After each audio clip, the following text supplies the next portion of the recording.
Alors on le sait, la vie est faite d'imprévus. Vieillir, tomber malade ou subir un accident peut rendre la gestion de son patrimoine temporairement ou définitivement difficile, voire impossible. Heureusement, il existe des solutions pour anticiper ces situations tout en respectant votre autonomie et votre volonté. Le mandat de protection extrajudiciaire. Vous écoutez Notaire Éco, une initiative de notaire.be. Alors à mes côtés aujourd'hui pour en parler, nous accueillons Justine et le notaire Jérôme Hoth, porte-parole de notaire.be.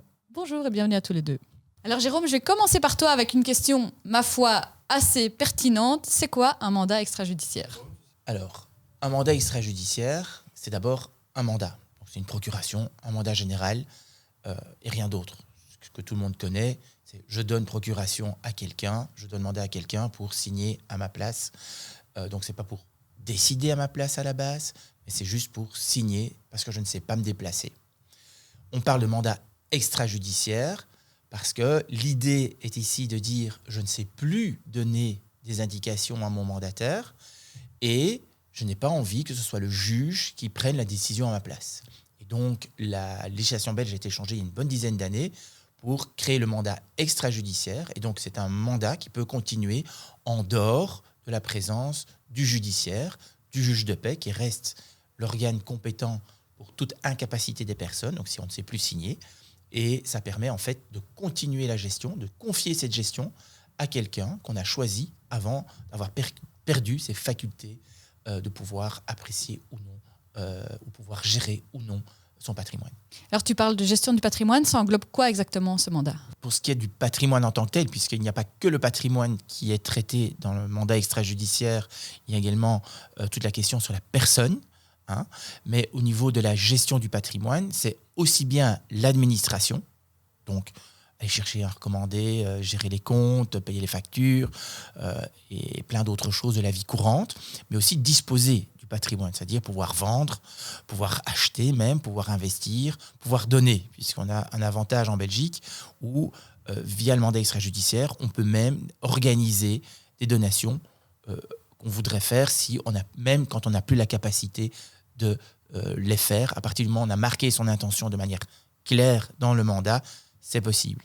Je disais le patrimoine, la personne, effectivement, le mandat peut tout à fait aussi déterminer les personnes qui vont en fait gérer tout ce qui est décision médicale, toujours dans le cadre de la loi, décider d'éventuellement si on doit être placé dans une maison de soins, quel type de maison de soins et plein d'autres choses. On peut parler de tout ce qui est euthanasie également, mais souvent, et là je pense que c'est un conseil, que moi je donne en tout cas, c'est je renvoie vers le médecin puisque c'est plutôt des questions qui sont à traiter avec son médecin et que de toute façon, il y a des formalités à faire auprès de la commune pour que cette déclaration soit valable. Justine, je vais me tourner vers toi parce que toi, du coup, vous avez mis en place ce mandat extrajudiciaire. Est-ce que tu peux un peu nous raconter ? On a mis ce mandat extrajudiciaire en place en 2022. En fait, ça a commencé, ma mère m'avait donné procuration sur ses comptes en banque et c'est le banquier qui, au passage, nous a parlé du mandat extrajudiciaire en disant si vous voulez quelque chose de plus large, le mandat extrajudiciaire existe. Le mandat sur les comptes bancaires avait été fait pour des questions bêtement pratico-pratiques d'une agence bancaire qui déménageait plus loin et ma mère ne voulait pas se déplacer, dit c'est facile si tu peux signer à ma place. Apprenant que le mandat extrajudiciaire existait, j'ai contacté mon notaire en demandant s'il pouvait nous en faire un. Et ça a commencé comme ça. Et au-delà de ça, comment est-ce que le sujet est arrivé sur la table ? Est-ce que ta maman était malade ? À quel moment il y a eu une décision qui a été prise en ce sens ? Il se fait que c'est plus ou moins concomitant avec l'annonce d'un Alzheimer débutant, mais c'était pas vraiment tout à fait la démarche, c'était plutôt, elle était assez contente de décharger de questions pratiques. Du tiens, je dois pas m'en occuper. Par rapport à cet aspect pratique, comment s'est passée du coup la création de ce mandat, le processus de création du mandat, comment est-ce que ça s'est passé avec le notaire ? Est-ce que ça a été compliqué ? Donc on a contacté Maître Hoth qui nous a fourni un mandat standard. Ma mère et moi on a fait des premiers changements assez légers dessus parce qu'il est assez complet et assez standard et on n'a pas une vision précise de ce qu'on voudrait et surtout on n'était pas dans un cas très particulier non plus, donc la version standard nous convenait et j'ai envoyé par après cette version à mes deux frères. Comment s'est passée cette discussion avec la fratrie justement ? J'aurais peut-être dû engager mes frères en amont dans la discussion et ne pas arriver déjà avec une version qui avait été préparée et en fait expliquer qu'on préparait déjà un mandat extrajudiciaire, que les mettre déjà devant une version qui était presque finalisée. Mais donc une fois qu'ils ont eu cette version, ils ont tous les deux remodelé un peu la version en rajoutant des clauses qui étaient plus liées je veux dire au contrôle, mais plus à un type de rapport, en rajoutant que je devais soumettre des rapports une fois que le mandat était actif, suivant un certain... il y avait un certain délai et un certain montant. Si je faisais une transaction pour plus d'un certain montant, je devais soumettre un rapport tous les X temps. Et donc, ces notifications faites, on a été signé le mandat extrajudiciaire. Donc, c'était pas très compliqué. Jérôme, je reviens vers toi. Oui. Quelle est la place du notaire quand on met en place un mandat? Qu'est-ce que ça implique? Quelles sont les étapes? Quelles sont les difficultés? Alors, je voudrais d'abord rebondir sur ce que vient de dire Justine à deux niveaux. D'abord, effectivement, le banquier qui a dit est-ce qu'on ne ferait pas un mandat extrajudiciaire? En fait, pourquoi le banquier a dit ça? Parce que le mandat général qui avait été signé par la maman de Justine, à partir du moment où la maman de Justine n'avait plus ses capacités intellectuelles, ce mandat tombe. Et seul le mandat extrajudiciaire permettrait dans le futur à Justine de continuer cette gestion. Et donc le banquier a un peu dit attention, il a mis son parapluie. Moi, si j'apprends que votre maman n'est plus apte à gérer ses biens, le mandat général, il tombe. Et donc, si vous voulez continuer à le faire, seul un mandat extrajudiciaire vous permettra de le faire. Donc, ça, c'est quelque chose d'important à savoir. Effectivement, j'avais envoyé un premier projet. Je pense qu'au départ, dans le cas de Justine et de sa maman, il y avait une volonté de commencer le travail. Et donc, Justine s'est rendue compte qu'après, elle aurait peut-être dû plus insister auprès de sa maman de pouvoir faire intervenir les frères un peu plus en amont. Il y avait vraiment une volonté d'abord, parce que moi, de mon côté, je préfère toujours essayer que ces discussions soient la plus ouverte au sein de la famille. Effectivement, on a un modèle, alors standard, je pense qu'il y a un modèle qui est fait par la fédération. Je pense que chaque notaire aussi, de par sa pratique, aime bien améliorer ce modèle en fonction des contacts qu'on peut avoir. Et je dirais principalement avec les banques qui exigent souvent des clauses bien particulières pour pouvoir appliquer le mandat au sein de leurs institutions, que le compliance de chaque banque puisse dire « Ok, c'est bon, je donne mon autorisation pour que le mandataire puisse agir ». Mais donc effectivement, il y a une base qui est déjà pas mal développée, mais effectivement, c'est une mesure. Un mandat extrajudiciaire, c'est une mesure. Ça va répondre à la situation familiale de chacun. Et c'est pour ça qu'effectivement, les frères de Justine ont demandé certains aménagements qu'on a fait, puisqu'effectivement, on ne se limite pas au modèle standard. Qu'est-ce qu'on met en place quand on veut? Quel est le rôle du notaire et qu'est-ce qu'on met en place quand on veut établir un mandat? Le rôle du notaire, donc effectivement ici, c'est un rôle de conseil, de voir de nouveau, comme dans n'importe quelle matière, c'est d'abord voir qu'est-ce qu'attendent les parties. Donc poser, qu'est-ce que vous voulez dans telle situation, quelle est la portée du mandat, est-ce que ça doit être que des actes de gestion, est-ce que ça peut être des actes de disposition, donc gestion, c'est comme j'ai dit au début, c'est administrer, c'est faire les paiements, etc. Disposition, c'est vendre, acheter. Donc d'abord, qu'est-ce qu'on veut vraiment? 2, il y a aussi, dans les actes de disposition, est-ce que la personne qui va donner le mandat souhaite qu'il y ait des donations qui soient faites ou pas? Parce que ça, c'est vraiment un cas particulier et qu'il faut vraiment retravailler individuellement dans chaque mandat. Donc, par rapport à ça, c'est bien savoir ce que les personnes veulent. Et une fois qu'on sait ce qu'elles veulent, c'est leur proposer sur base d'un modèle de base. Je préfère de base que dire standard, de base, dire voilà ce qu'on peut vous proposer avec tel ou tel aménagement. Et après, c'est la discussion qu'on a. Soit, comme j'ai commencé ici, et parfois il y a vraiment une volonté de dire c'est tel enfant quand il y en a plusieurs. Parfois il n'y en a qu'un, donc il n'y a pas le choix. Mais avoir vraiment une discussion avec les différents intervenants, sachant que souvent, si le parent est unique, ce sont l'ensemble des enfants qui vont pouvoir gérer. Et c'est mieux pour une fratrie souvent, dans la plupart des cas, même si dans certains cas, on exclut un des membres de la fratrie pour des raisons qui sont d'un problème de gestion tout court de cette personne-là. Et deuxièmement, quand il y a 2 parents, parce que ce n'était pas le cas ici, mais quand il y a 2 parents, souvent, en fait, les enfants viennent en 2e rang. C'est-à-dire que les 2 parents vont se donner mutuellement le mandat de pouvoir gérer les biens au cas où l'autre ne saurait plus le faire. Et ce n'est qu'en second lieu que les enfants vont remplacer soit le parent qui ne sait plus, soit les 2 parents, parce que ou qu'il n'y en a plus qu'un, l'avantage, quand il y a les 2 mandats des 2 parents, mais s'il n'y en a plus qu'un, l'autre mandat est déjà organisé, l'autre époux, l'époux n'est plus là, les enfants prennent tout de suite le relais à ce moment-là. Et est-ce qu'un mandataire peut être un membre qui n'est pas de la famille ? Évidemment, parce que parfois, il n'y a pas. Et donc ça, c'est plus complexe. Alors, soit il y a...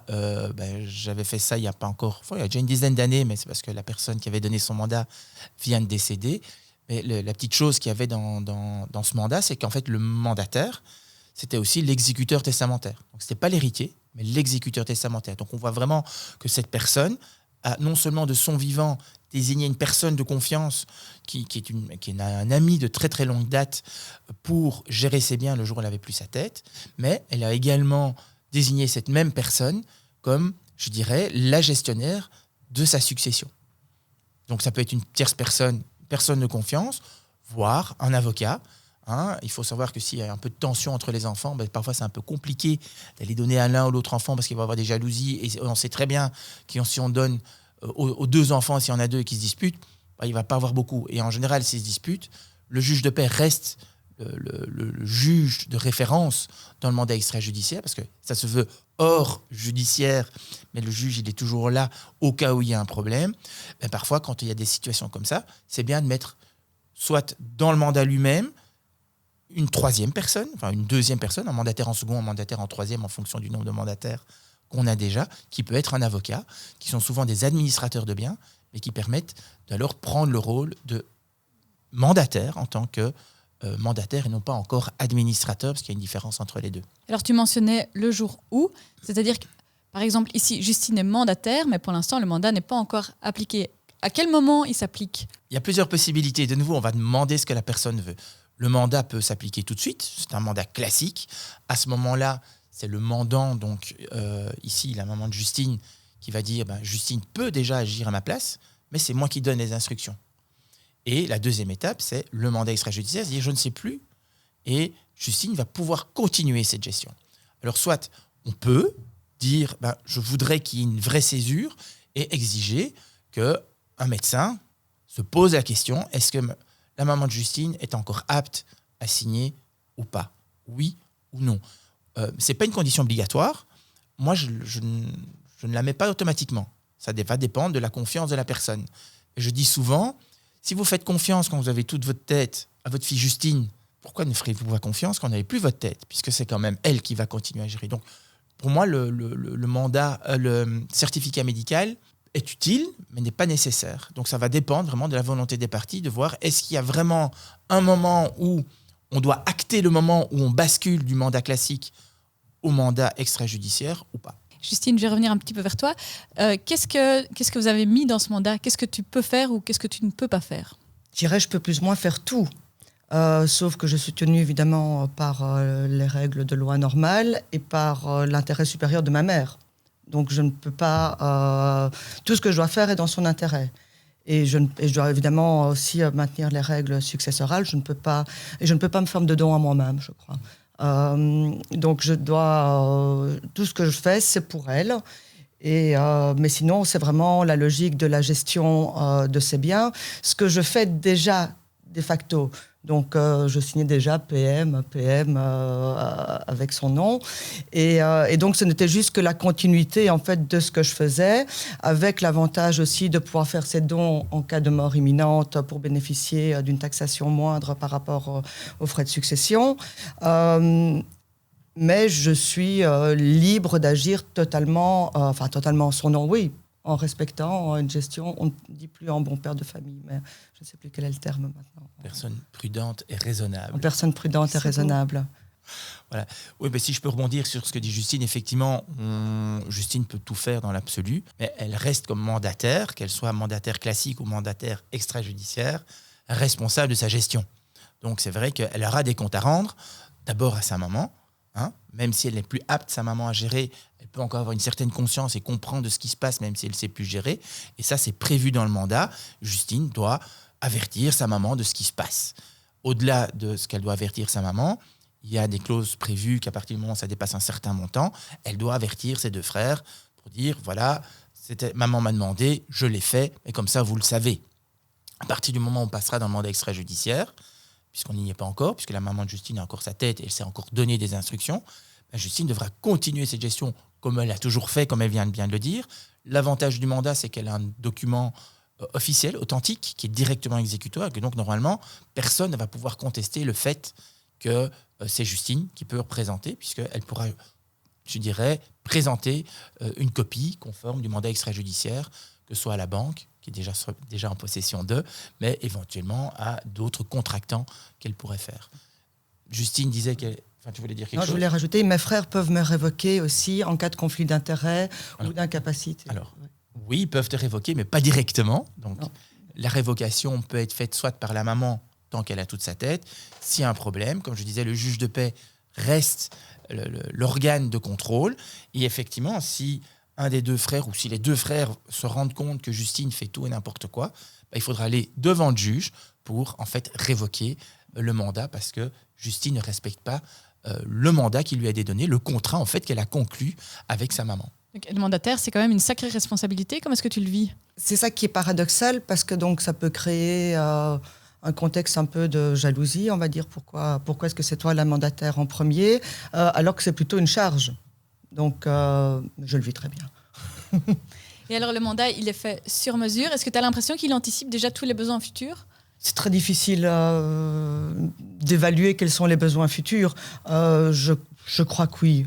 C'est très large, hein, donc j'ai l'impression que c'est très complet. Oui. Et je vais rebondir là-dessus. Est-ce qu'on peut le faire évoluer au cours du temps alors on peut toujours le modifier. Hein, même dans donc le mandant, donc tant qu'il a toute sa tête. Ici, la maman de Justine a laissé une grande liberté, sachant que Justine allait de toute façon se coordonner avec ses frères, etc. Donc, elle n'a pas de limitation dans la gestion.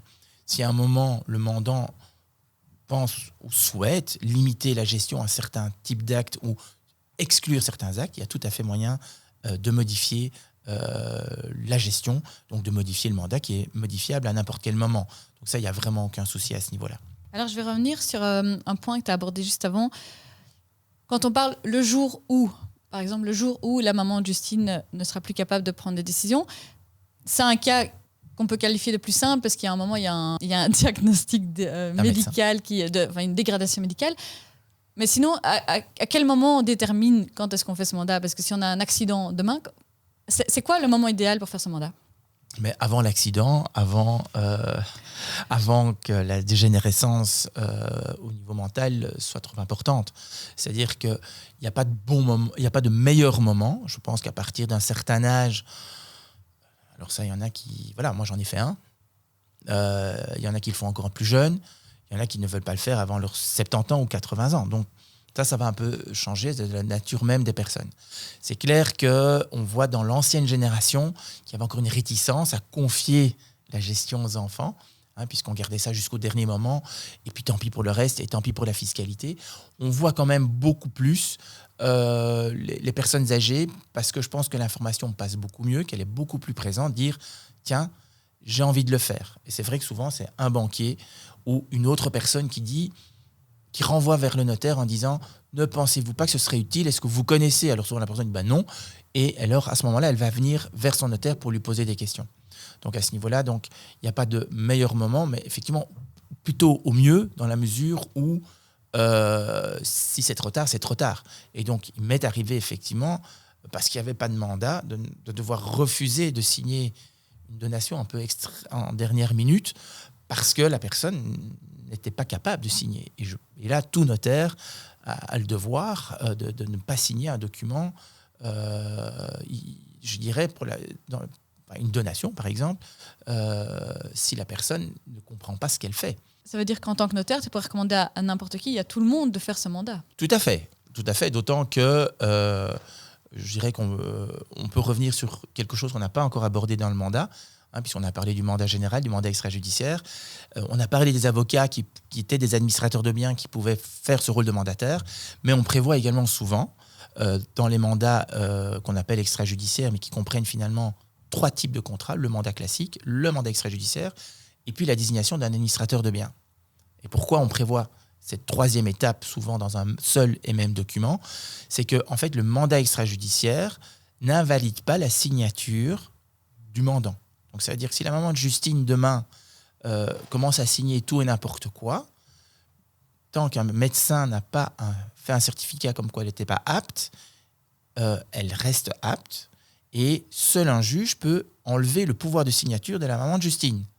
Ça veut dire quoi ? Ça veut dire que sa maman, même en cas de mandat extrajudiciaire, même si le médecin a dit qu'elle était plus apte, si elle signe quelque chose, elle est engagée. Donc si quelqu'un de mauvaise foi essaye d'exécuter une convention que la maman de Justine a signée, il faudra aller devant. Ce sera le rôle de Justine à ce moment-là, puisque sa maman lui a donné ce rôle dans le mandat, d'aller en justice, de retourner devant le juge de paix pour annuler la convention. Si on y va une fois, le juge de paix vous dit « Ok, mais c'est quand même que maman ne signe pas d'autre chose. » Si maman continue à signer, le juge de paix va dire « C'est bien gentil, je vous aime bien, j'aime bien votre maman, mais j'ai autre chose à faire. » Et donc, le juge va dire à ce moment-là « Je vais désigner un administrateur de biens. » Et donc, il y a des avocats dont c'est la profession, mais souvent dans les mandats, on essaye de garder ça dans la famille. Et à ce moment-là, c'est la troisième casquette en fait de Justine qui n'est pas encore activée, que seul le juge va activer sur base d'un certificat médical, mais c'est d'administrateur de biens. Avec la grosse différence entre le mandat extrajudiciaire et l'administration de biens, c'est à ce moment-là, Justine, elle devra plus rendre compte, elle pourra toujours rendre compte à ses frères, mais elle devra aussi rendre compte de manière annuelle au juge de paix pour qu'est-ce qu'il y avait en début d'année, qu'est-ce qu'il y a en fin d'année, qu'est-ce que j'ai fait comme dépenses.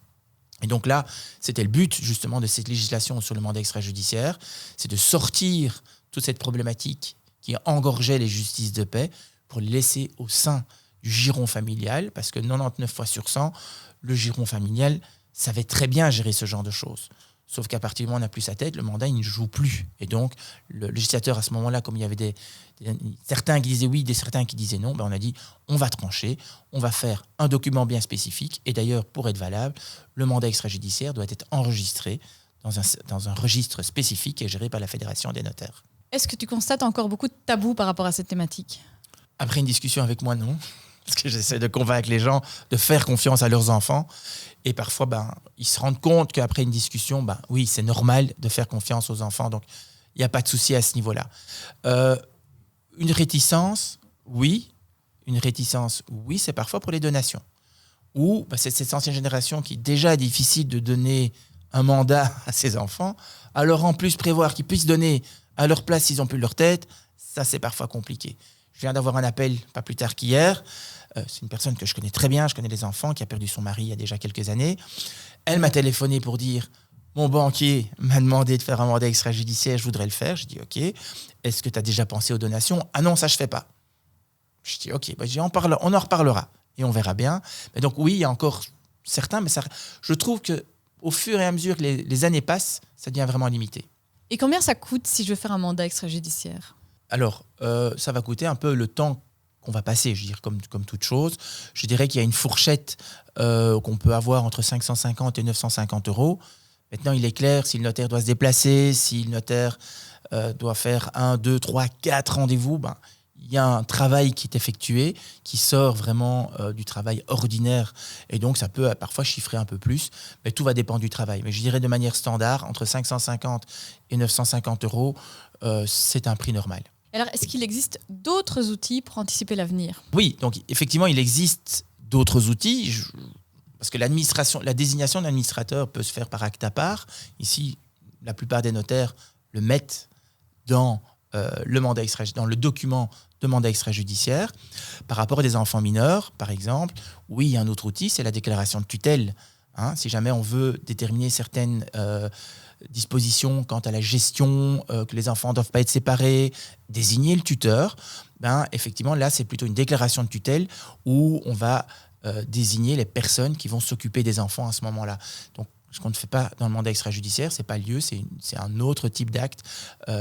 Mais donc, oui, par rapport à la gestion en tant que telle, non, c'est vraiment le véhicule qui peut être, oui, il y a effectivement peut-être d'autres choses, mais c'est mettre des véhicules sociétals, donc une société simple éventuellement, où on pourrait désigner un administrateur qui gérerait les biens.